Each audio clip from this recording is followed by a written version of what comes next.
அனைவருக்கும் வணக்கம். மெல்போர்னில் நடந்த ஆஸ்திரேலியா மெல்போர்னில் நடந்த 106வது லைன்ஸ் இன்டர்நேஷனலுடைய கன்வென்ஷனுக்கு சென்று வந்திருக்கிறோம். நானும் என்னுடைய துணைவியாரும் நம்முடைய 324C மாவட்டத்தினுடைய 2024-25 ஆண்டுக்கான ஆளுநராகவும் ஃபர்ஸ்ட் லேடியாகவும் பதவியேற்பதற்காக நாங்கள் கடந்த இந்த மாதம் 14ஆம் தேதி இங்கே கோவையிலிருந்து புறப்பட்டோம்.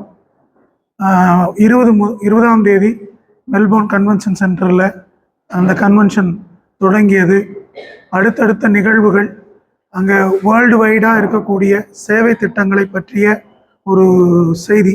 உதாரணத்துக்கு பார்த்தீங்கன்னா, நம்ம இதெல்லாம் செஞ்சுருக்க மாட்டோம், இப்படியும் ஒரு விஷயம் செய்யலாமா அப்படிங்கிற மாதிரி செய்கிற நிறைய விஷயங்களை நம்ம அங்கே பார்த்தோம்.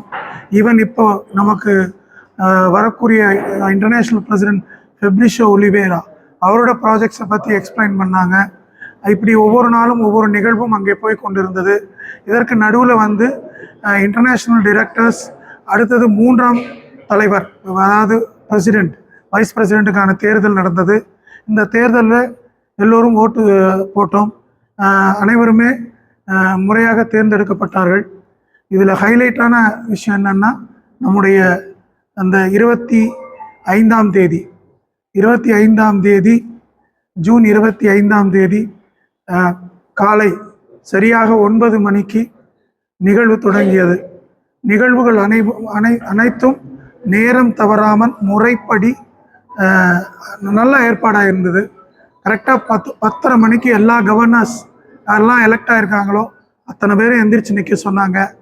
ஒரு 10,000 20,000 பேர் இருக்கக்கூடிய அந்த அரங்கில் நாங்கள் ஒரு 3,000 பேர் எந்திரிச்சு நிற்கும்போது எங்களை பார்த்த அந்த 25,000 பேரும் கரவொலி எழுப்புகிற பொழுது எங்களுக்கு உலக மேடையிலே நம்முடைய இந்தியா சார்பாக மட்டும் 704 கவர்னர்கள் போயிருக்கிறோம், 703 கவர்னர்கள் போயிருக்கிறோம்.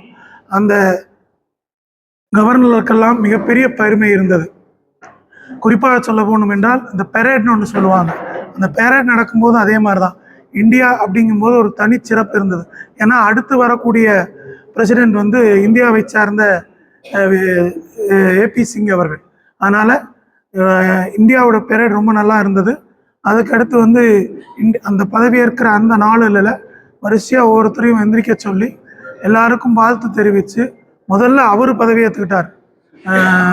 இன்டர்நேஷ்னல் பிரசிடெண்ட் பதவியேற்றதுக்கப்புறம் எங்கள் ஒவ்வொருத்தரையும் நிற்க வச்சு அட்டஸ்டயத்தில் அவர் எங்கள் எல்லாத்துக்கிட்டையும் உத்தரவாதம், அதாவது ஒரு உறுதிமொழி ஏற்க சொன்னார். அந்த உறுதிமொழி என்ன சொன்னார் அப்படின்னா, நான் சர்வீஸ் பண்ணுவேன், நான் 5 மில்லியனை பற்றி நான் இந்த சேலஞ்சை அக்செப்ட் பண்ணுறேன் அப்படின்னு சொல்லி எங்களை பதவியேற்க வச்சாங்க.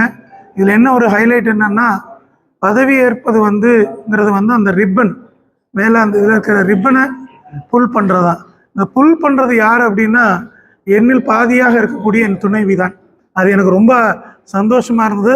அவங்களுக்கு நான் ரிப்பன் இது பண்ணும் பொழுது எங்களுக்கு அறியாமல் எனக்கு கண்களில் தண்ணி வந்துருச்சு.